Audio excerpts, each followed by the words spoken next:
In the quiet suburban town of Belleville, New Jersey, life had always been calm and predictable for Emily and David Spencer. They were the kind of couple that blended in, normal, unassuming, with no drama to speak of. David, now in his early 50s, had built a career as a construction manager, overseeing projects throughout the state. Known for his steady work ethic, he was respected by his peers, a reliable figure in town. People saw him every morning, coffee in hand, heading to work, always maintaining the image of a devoted family man. Emily, in her mid-40s, had settled into her role as a homemaker.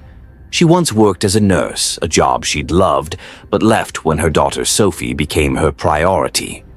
Sophie, now 20 and attending Montclair State University, was the center of Emily's world. Even though Sophie was from a previous relationship, David had raised her as his own since she was a child. From the outside, they seemed like the perfect blended family, a picture of suburban harmony. Their two-story colonial home on Bergen Street completed the image of stability. Neighbors waved as they passed by, and children played on the streets.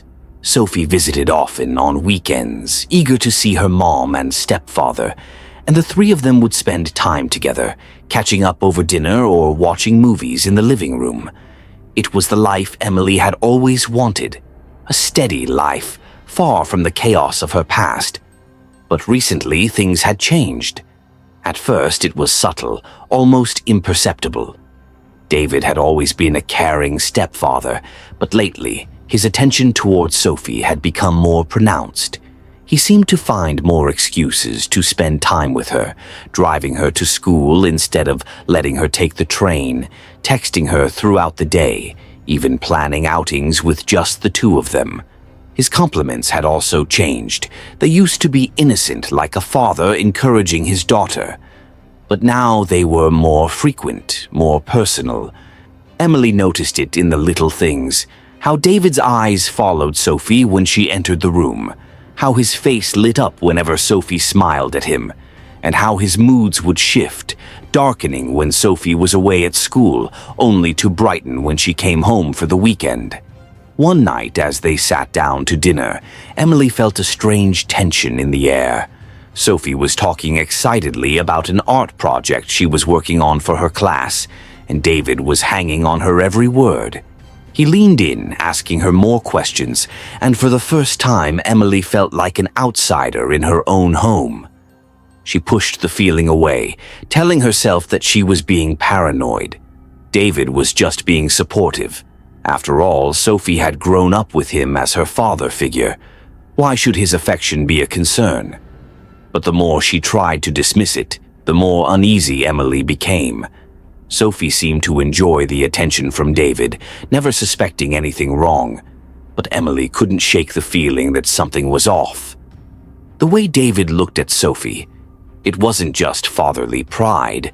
It was something else, something darker. One evening, while they were cleaning up after dinner, Emily decided she couldn't ignore her suspicions anymore. Sophie had gone upstairs, and it was just the two of them in the kitchen. David was humming to himself, seemingly content, but Emily felt the knot of anxiety tightening in her stomach. "David," she began carefully, "I've noticed you've been spending a lot of time with Sophie lately." David looked up from the sink, his brow furrowing. "What do you mean?" Emily hesitated, unsure of how to put her feelings into words. It seems like you're a little too close with her. I'm not saying anything's wrong, I don't want Sophie to get the wrong idea." David's face darkened, and for a moment, she regretted saying anything. "What do you mean, the wrong idea? She's my stepdaughter. I care about her, Emily. You know that." "I know," Emily said quickly, "but it's starting to feel like more than that. The texting, the way you look at her, it's different." David's jaw tightened, and he set the dish down with a little more force than necessary. "You're imagining things," he said, his voice clipped. "I'm just being a good stepfather.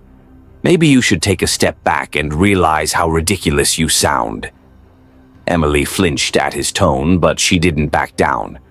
I'm not being ridiculous, David. I've seen the way you are with her. It's not normal." David turned to face her fully, his expression unreadable. "Are you accusing me of something, Emily?" The question hung in the air between them, heavy and threatening. Emily's pulse quickened, her heart pounding in her chest. "No," she whispered. "I'm not accusing you of anything. I just think—" "You think what?" David interrupted, his voice rising. "That I'm doing something wrong? That I'm hurting her?" Emily swallowed hard, her throat dry. "I don't know, David, but something doesn't feel right." David stared at her for a long moment, his eyes cold. "You're paranoid," he said flatly. "You're blowing this way out of proportion." "I'm not," Emily insisted, her voice trembling. "I saw the messages, David. I saw what you've been saying to her." David's face flushed with anger. "You went through my phone?"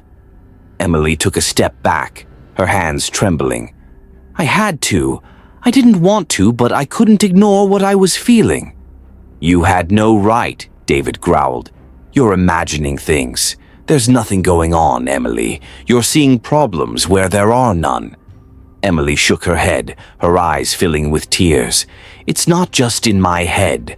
I can't explain it, but I know something's wrong."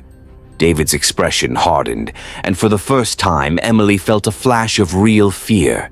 His voice dropped, low and menacing. "You need to let this go, Emily. You're making a mistake." Emily's heart raced as his words sank in. David had never spoken to her like this before, never looked at her with such cold eyes. She took a shaky breath, unsure of what to do. She couldn't push him any further tonight. Not now. "I'm going to bed," Emily said quietly, backing away. "We'll talk about this tomorrow." David didn't respond. He stood there, his eyes locked on her as she left the room. Emily walked upstairs, her hands trembling as she shut the bedroom door behind her. She locked it, sinking onto the bed, tears streaming down her face. The next few days passed in a tense, uneasy silence. Emily avoided David as much as possible, leaving the house during the day to clear her head. She spent hours thinking about what to do, but the truth was, she was terrified of what David might do next. She had to protect Sophie, but how? And as she thought about her next steps, David's behavior became even more disturbing. He watched her more closely, his eyes tracking her every move, his presence looming like a shadow she couldn't escape. Emily knew something terrible was coming. Emily's heart was racing. The silence between her and David had grown thicker, more oppressive with each passing day. Sophie had been staying with friends for the weekend, leaving just Emily and David in the house, the tension between them unbearable. Emily knew she had to act soon, but she still hadn't figured out what to do. She thought about telling Sophie everything, warning her about the danger she sensed.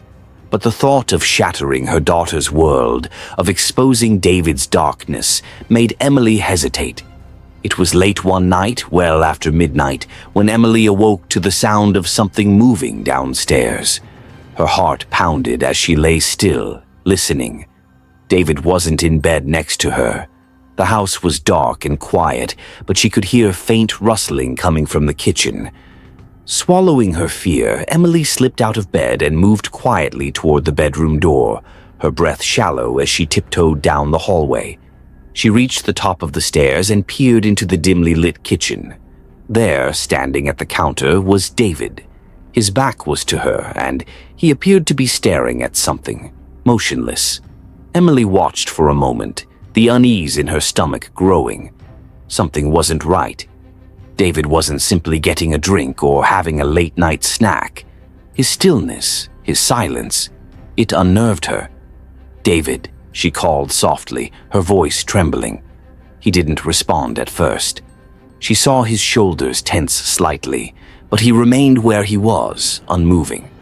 After a long pause, he finally turned his head just enough for her to catch a glimpse of his face. It was cold, expressionless, but his eyes, they were different. Dark, intense, like something dangerous was lurking behind them. "What are you doing up?" David asked quietly, his voice unusually calm. Emily swallowed, stepping a little closer but still keeping her distance. "I heard something. I thought maybe you couldn't sleep." David slowly turned to face her fully, his face unreadable.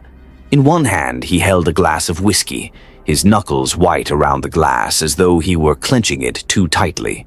"I couldn't sleep," he said flatly, his gaze never leaving her. Emily hesitated, feeling the weight of the moment pressing down on her. She couldn't ignore the dread that had settled deep in her chest, and it was clear now that David was not the man she had thought he was. "David," she said softly, her voice trembling, "we need to talk about this, about you and Sophie." David's expression darkened and his grip tightened on the glass. "What about Sophie?" Emily took a deep breath, her hands trembling. "I know, David. I know how you feel about her, and I can't let this go on. It's not right." For a moment, David didn't say anything. He simply stared at her, his eyes cold and calculating. Then, without warning, he slammed the glass down onto the counter, the sound shattering the silence. "You don't know anything, Emily," he hissed, his voice low and dangerous. "You think you understand, but you don't." Emily recoiled, fear gripping her chest. She had never seen him like this, so raw, so unhinged. "David, please, stop. This isn't you. This isn't me." David's laugh was sharp, bitter. "This is exactly who I am, Emily. I love Sophie. I've always loved her." Emily's breath caught in her throat, horror washing over her as the full weight of his words sank in. "She's your stepdaughter, David," she whispered. "She's barely an adult. You can't—" "I don't care," David roared, his voice echoing through the kitchen. "You're the one standing in the way, Emily. You're the one who's been keeping us apart." Emily's heart pounded in her ears as David took a step toward her, his eyes wild with fury. She backed away instinctively, her mind racing, searching for a way out of this nightmare. She had to protect Sophie, had to stop David before he did something even worse. "You're sick," she whispered, her voice barely audible. "You need help." David's expression twisted with rage, and in that moment, Emily knew there was no reasoning with him. He was too far gone. He lunged at her, grabbing her by the arms, his grip painfully tight. "No," he growled, his face inches from hers. "What I need is for you to disappear." Emily gasped, struggling to free herself from his grasp, but David was too strong. He shoved her backward, slamming her against the wall.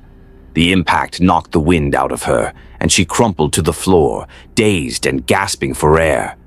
David loomed over her, his chest heaving with anger, his face twisted in a mask of hatred. "I'm sorry, Emily," he whispered, his voice eerily calm now. "But you've left me no choice." Emily's vision blurred as David's hands closed around her throat, squeezing tightly. She clawed at his arms, desperate for air, but his grip was unyielding. Black spots danced at the edges of her vision, and she felt her strength slipping away. Suddenly, a loud crash echoed through the house, and the pressure on her throat eased. Emily gasped for air, her lungs burning as she struggled to breathe. She blinked, disoriented, and saw David staggering backward, his head snapping toward the doorway. "Sophie!" Emily's voice was hoarse, barely a whisper. Sophie stood frozen in the doorway, her eyes wide with horror as she stared at her mother on the floor and David looming over her. "Mom, what's going on?" Sophie's voice trembled, her confusion and fear evident.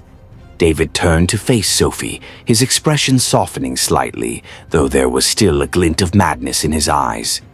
"Sophie, it's okay," he said, his voice unnervingly calm. "Your mom, she doesn't understand.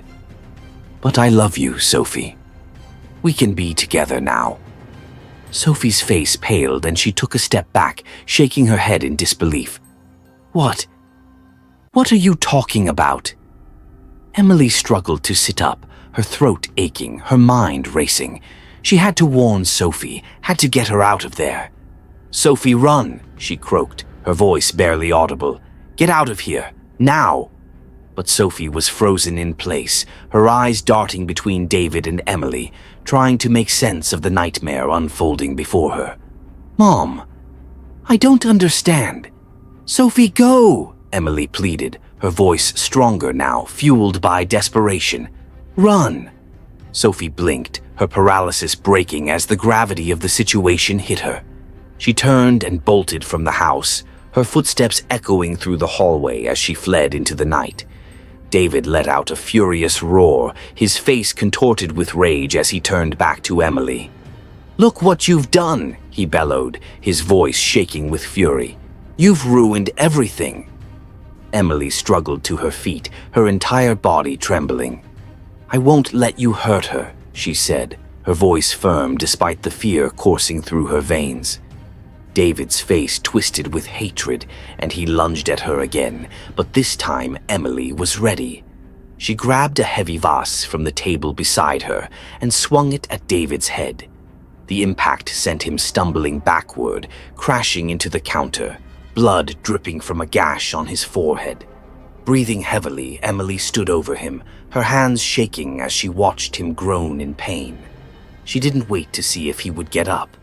She turned and ran out of the house, her only thought to get to Sophie, to make sure she was safe. As Emily stumbled down the street, gasping for breath, she could hear the distant wail of sirens approaching. As the police arrived, sirens blaring, David stumbled back, disoriented from the blow.